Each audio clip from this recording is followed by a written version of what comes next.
The auction of the unwanted. The auction hall stood at the edge of the galaxy, inside a giant metal station, floating in cold space where hundreds of buyers gathered from different star systems. The room was loud with voices and flashing screens. Beings of many shapes and sizes shouted their bids while guards in armor kept watch. Bright lights shone down on the auction stage where a line of living creatures stood, behind glass walls waiting to be sold. One by one they were taken. A tall creature with 4 arms, a lizard being with golden scales, a mind reader with glowing skin, all found buyers. The auctioneer shouted numbers with a wide grin as each sale brought more credits. Rich merchants nodded from their seats while small traders watched with sharp eyes, but in the corner of the stage behind a thick layer of force glass stood a girl. She did not move. She did not speak. Her skin looked like dark silver. Her eyes burned like fire. Around her the glass showed scratches like someone tried to break out again, and again, no one made a bid. She had been there since the morning. Some buyers came close, then walked away. Some laughed and said she looked wild. Others shook their heads and said she was cursed. Untamable, said one guard. Feral, said another. No handler wants to take the risk.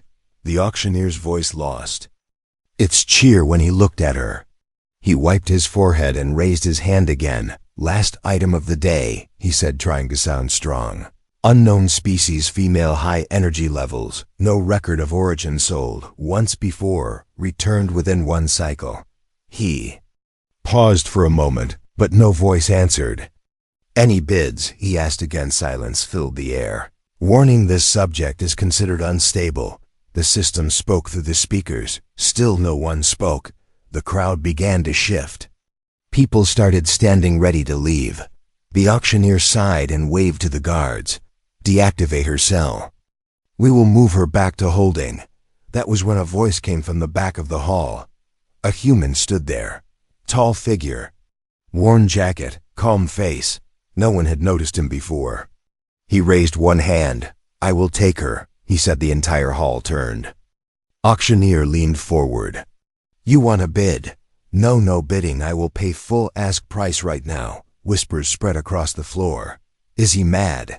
That one. A human buying her. A few beings laughed. Some looked worried. One guard stepped forward. You cannot be serious. You do not know what she is. She broke the last ship she was on. We had to use 10 stun rods just to move her back. The human did not answer. He kept his eyes on the girl behind the glass. She stared back. No fear, no sadness, just quiet. Like she had seen too much to feel anything now. The auctioneer shrugged. Sale complete, he said. Transfer the funds and take her. As the crowd began to leave, the guards opened a side gate. Mark stepped through with calm steps. 2 guards stood ready with weapons drawn. You want her bound with control bands? One asked. No. No chains, no shocks. That is not smart. Does not matter. They opened the door to the glass room. The girl stepped out, slow and silent. No fight. No words. She just followed him. The guards kept their hands near their belts, ready for any move. But she did not attack. She walked beside the human like she chose to. In the hallway outside the auction room, the lights flickered. The air smelled like smoke and old metal. Mark led her through narrow halls until they reached his ship, a small freighter. Nothing fancy. Old hull. Faint engine hummed. He opened the door and motioned for her to enter. She looked at him with eyes that held no trust but no hate either. She walked in without a word. Inside the ship it was quiet. Just 2 chairs, a sleeping bunk, a storage locker, and a warm light near the wall. Mark sat down and opened a food pack. He placed it on the table in front of her. You hungry? He asked. She said nothing, but her eyes lowered toward the food. Slowly she reached out, took the packet, ate with small, slow bites. No mess, no greed. Just silence. Mark watched her for a long while, then spoke again. Name? Still no answer. I will call you Lyra, he said. The girl looked up at him. A strange light passed through her eyes. She blinked once, then spoke one word, Lyra. Her voice was low. Soft, almost broken. Mark leaned back and smiled for the first time that day outside. The ship, the stars moved slowly across the black sky. Inside the ship, something had started to change. A bond, a moment, a quiet step toward trust, and deep in the heart of the girl, once seen as a wild thing, something stirred. Not rage, not fear, but the first breath of freedom. The girl in the cage. The ship moved through space like a shadow slipping between stars. It made no sound inside. Only the soft hum of systems running and the faint pulse of power beneath the floor. Mark sat in the pilot's seat while Lyra rested across from him near the wall. She had not spoken much since they left the station. Her eyes watched everything. The screen lights, the blinking panel, the slow rise and fall of Mark's breath. He offered her food again. She took it without words. Her hands moved with calm care. Her mouth stayed closed unless needed. He noticed how she never turned her back, always facing him, always aware. At night, she did not sleep. Mark watched from the corner of his eye. She sat with her knees pulled close and her head tilted toward the door, like she expected someone to come in, like she had seen too many nights without safety. Mark placed a soft blanket beside her. She stared at it, then at him, then slowly took it and held it close. No words came. But something shifted. He started talking to her, not to get answers, not to force anything, just to speak. He told her about Earth, about green trees and blue oceans, about cities full of lights and people laughing. He told her about music and rain and food that made people smile. Sometimes her head tilted like she was listening. Sometimes her eyes closed for a few moments. He fixed a second chair so she could sit beside him. At first she refused. Then one day she walked over and sat without being asked. No chains, no force, just choice. He gave her space. He gave her time. One morning she pointed at a control panel. "What is that?" she asked. Mark smiled. Her voice was soft again, like wind through dry leaves. "That is the engine readout. Tells me if we are still flying."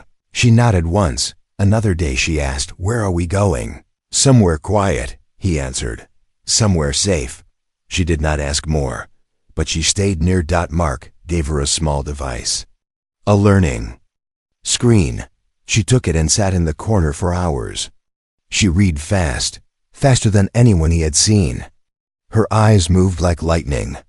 Her fingers tapped and swiped with ease. She began to speak more. Not much, just small things. What is gravity? Why do humans eat so often? Do flowers grow in space? Mark answered each one with care. He never laughed. He never rushed.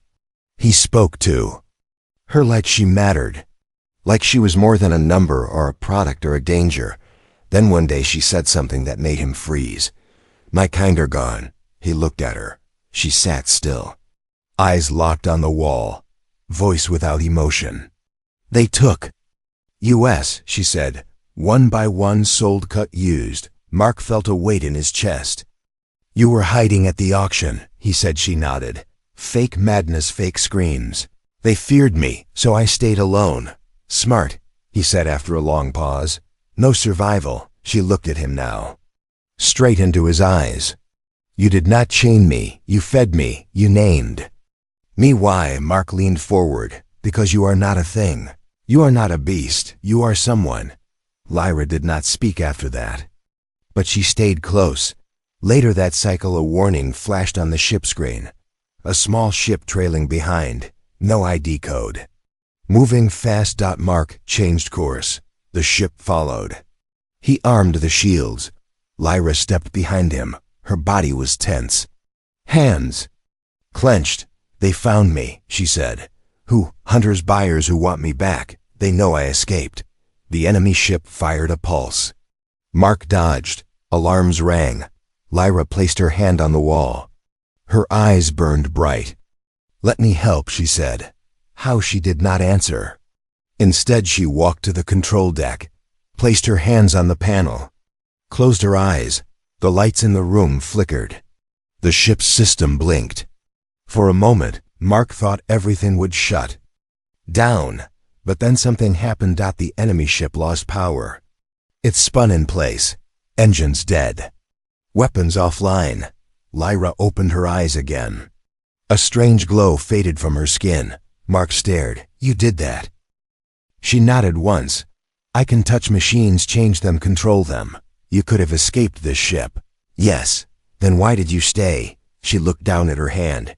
"You treated me like a person. Not many do that. Not anymore." Mark leaned back in the chair. He looked at the stars outside. "You are not going back. Not to chains, not to cages. Not while I am breathing." Lyra sat beside him. This time not like a stranger, but like something closer. A friend. A survivor. And all the ship flew on into the stars, and for the first time in her life, Lyra felt what freedom might feel like, not as a dream, but as something real, the truth beneath the skin. The ship drifted through quiet space while stars blinked in the black sky. Inside the ship everything felt calm, but Mark knew peace would not last forever. He checked the systems again and again. Fuel level steady. Engine flow normal. No signs of a new signal. Still, something inside him stayed alert. Lyra sat near the back room, her eyes closed, her body still. The soft light around her seemed to flicker now and then, like it followed her breath. Mark watched her. She had not spoken much after the last attack. Something heavy sat on her mind. He could see it in her shoulders, in the way she avoided the mirror, in the silence between words. He walked over, holding 2 cups, one with warm broth, one with fruit water. "You need to eat," he said. Lyra opened her eyes. She took the fruit water without speaking and sipped it slow. Her skin looked a little pale, not weak, just tired. Mark sat down across from her on the floor. "You okay?" She gave a small nod. "You saved us. That was not nothing."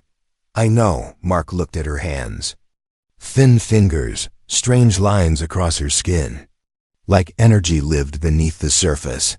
He remembered how her touch had stopped the hunter ship. "That power," he said. "You control machines. How does that work?" Lyra placed the cup down. She touched her arm near the wrist and held it there, like trying to find something under the skin. "My people had no weapons. We had no war tools. We lived near stars. We built things. We fixed machines. We spoke with energy. Some called it a gift. Others feared it." Mark listened with care. "A long time ago a fleet came. They said we were special.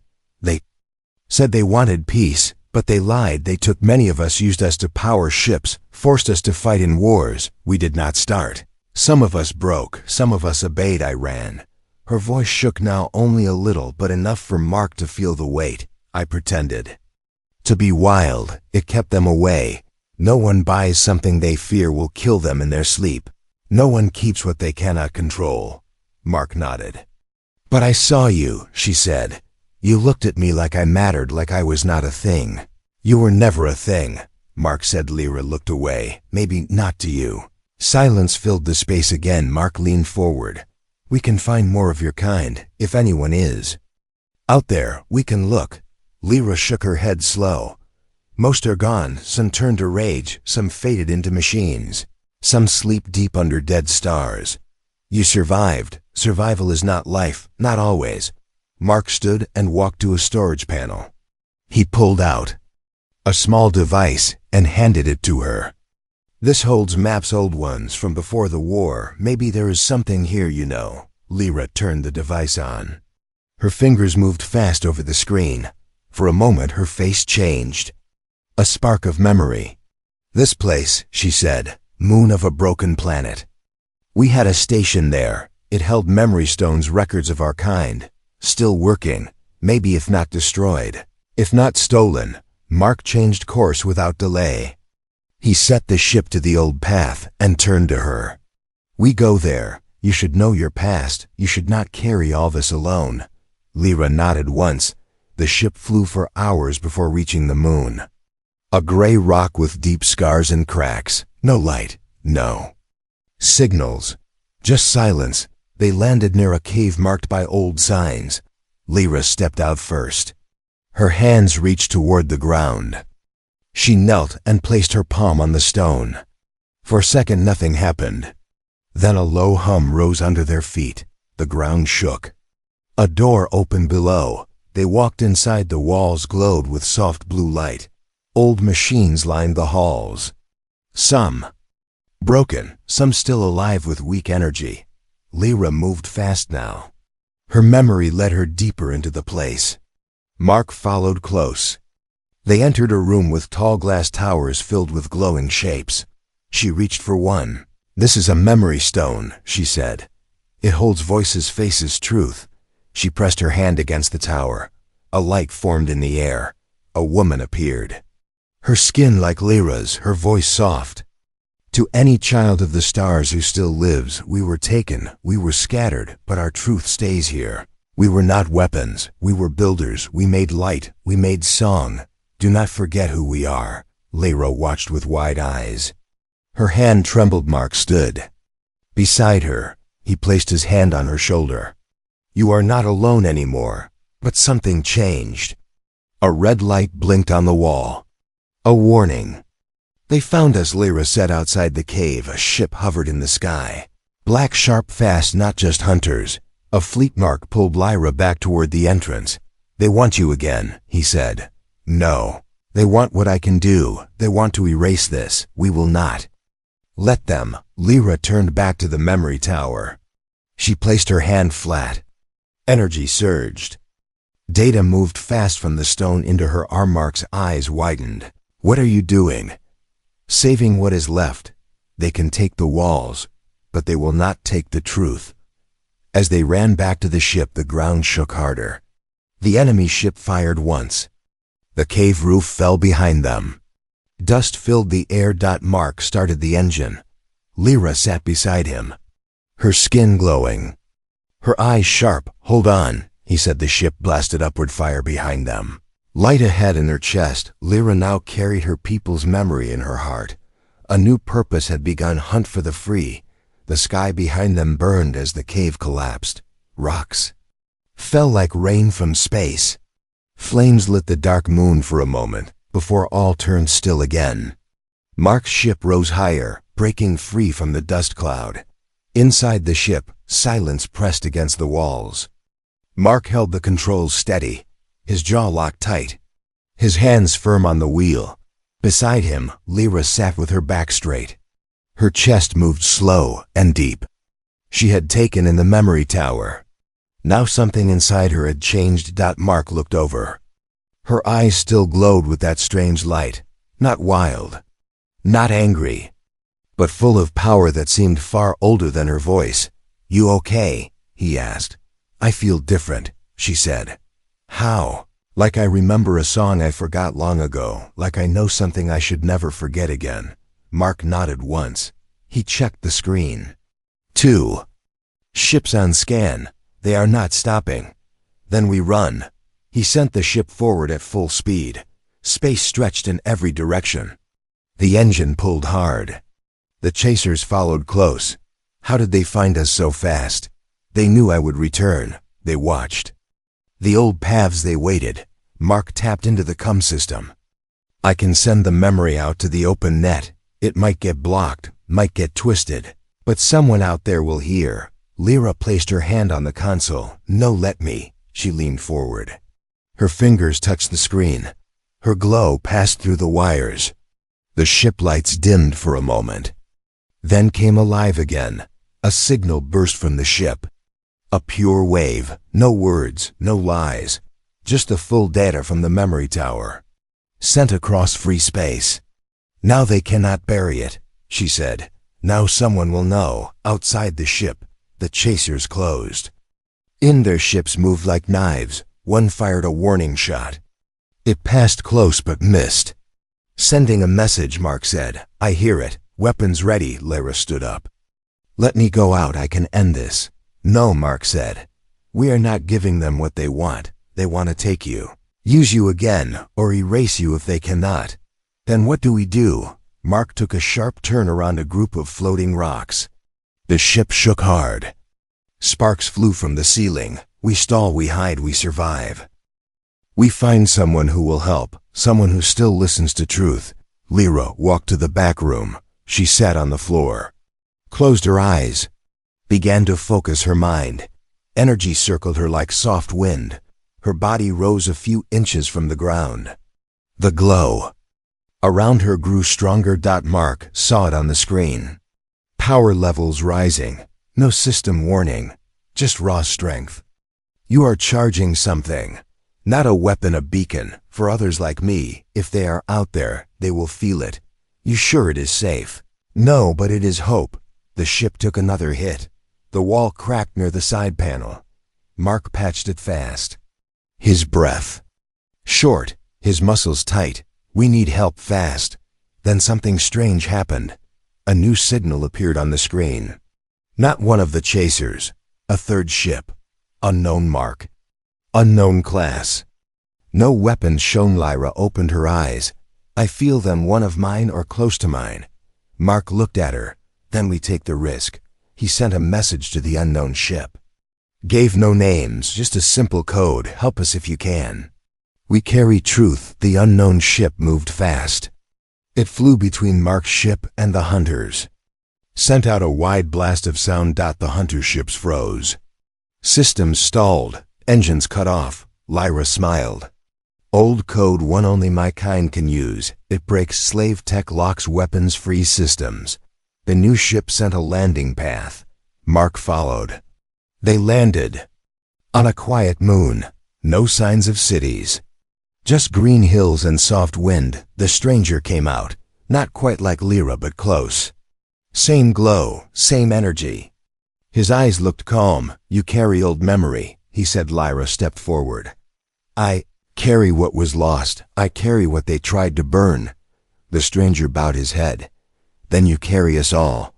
They took Lyra and Mark into a hidden shelter under the ground. Inside were others, 3 more with glowing eyes. A few humans too. Quiet people, healers, builders, survivors. Mark looked around. You are not alone. Lyra did not speak for a while. She walked among the others, saw their faces, touched their hands. She sat down at the center of the room. They want to find us again, she said. They will not stop. Then we make them listen. The stranger said, we do not run, we speak, we show the truth. Mark helped set up a large device. Lyra stood in front of it. No fear in her eyes now. She began to speak, her voice strong. To all who listen, we are not weapons, we are not things, we are not shadows to be sold in dark halls. We are light, we remember, we rise again. The message spread across space. Some watched with shock, some with anger, but many with open minds. The tide was turning. They were no longer hunted pieces of power. They were voices, they were people, they were free. The choice that changed everything. The message reached far across systems. Some laughed. Some tried to erase it. Some turned away and stayed quiet. But others paused. Others watched it again, and again, and again. They saw Lyra's face. Her eyes full of truth. Her voice calm, but sharp like fire. They heard the story she carried. A story of betrayal. A story of survival. A story that could not be buried anymore. On the quiet moon where she stood with Mark and the others, new signals started to arrive. From ships nearby. From voices who had been silent for too long. From those who remembered her kind. From those who thought all hope had faded. Mark helped build a small base station. A place for landing. A place for talking. A place where the old could meet the new. Lyra did not sleep much. She moved like someone with purpose now, each step steady, each word chosen with care. One night under a sky full of strange stars, Mark sat near a fire. Lyra sat across from him. Her eyes reflected the light. You changed everything, he said. Spoke, she answered. That is all. You spoke the truth, you gave others a reason to rise. She looked at the flames for a long time. I used to think survival meant silence. But silence only keeps chains strong. Mark placed a hand near hers. Not touching, just close. You do not have to carry it alone, Lyra gave the smallest smile. I know now because you carried me first. More people arrived the next day. A ship with humans.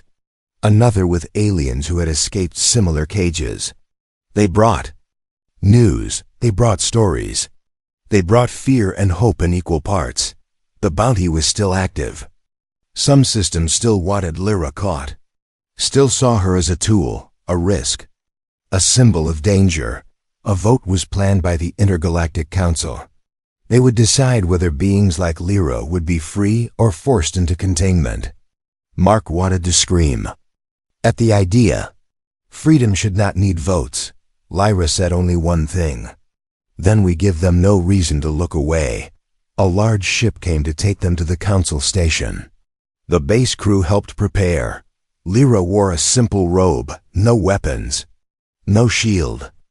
Only the glow of her skin and the strength in her voice. Mark stood beside her as they entered the chamber. Wide walls, tall seats, eyes from every corner of the galaxy. Some cold, some curious. Some open. A speaker from the council stood up. You are the one from the auction, Lyra answered with her head high. I am the one who was left behind. You hold power many fear. You belong to no system. You follow no law. Why should we believe you are safe? She stepped forward. I hold power, but I am not the danger. She raised her hand. A small ball of light floated from her palm. It danced in the air, then turned into a shape. A face, a child's face. One of her people. This is what they took. This is what they tried to sell. A low sound filled the room. No shout. No voice. Just a weight that touched everyone. I do not ask to be trusted, she said. I ask to be seen. She turned to the humans in the room. And I ask you to remember that one of your own did not run. He paid the price for what others feared. He saw a person where the rest saw a threat. He gave me space to breathe. He gave me the name Lyra. Mark stood still. He felt the eyes turn to him. He did not move. He did not need to. Lyra continued. You want to vote, then vote, but know this. We are not shadows anymore. We speak, we live, and we are not alone. The council took the vote. The room held its breath. The Perchico. Result came slowly. More yes than no. Freedom passed. Lyra would not be hunted again. Others like her would be protected. The bounty was removed. The files changed. A new law written. She walked out of the chamber with steady steps. Mark walked beside her. No words passed between them. None were needed. Back on the moon station, the crew waited with smiles. Some cheered. Some cried. The stranger who had helped them first gave Lyra a small crystal. This holds our old songs. Use it to teach the new ones. Lyra held it close. I will. Time passed. Ships came and went. Messages flew through space. A new network started to form. Not for war, not for trade, but for stories. For voices that had been lost. Lyra and Mark helped others escape from dark places. They gave shelter. They gave names. They gave second chances. One day, under a quiet sky, Lyra stood on a hill with her eyes closed. Wind touched her face. Mark stood nearby. Do you miss Earth? She asked. Sometimes. Do you regret taking me from the auction? Never. She opened her eyes and looked at him. Then let us build something new. Not a city, not a weapon. Just a place where no one is bought, no one is chained, no one is forgotten. Mark nodded. We start here. With you, with us. The stars watched in silence, and somewhere in the dark parts of space where fear still lived and power still ruled, a new voice had taken root, not one of anger, but one of light, a voice that once had no name, now known across the stars. Lyra, the girl they could not tame, the girl one human chose, the girl who changed everything. The end.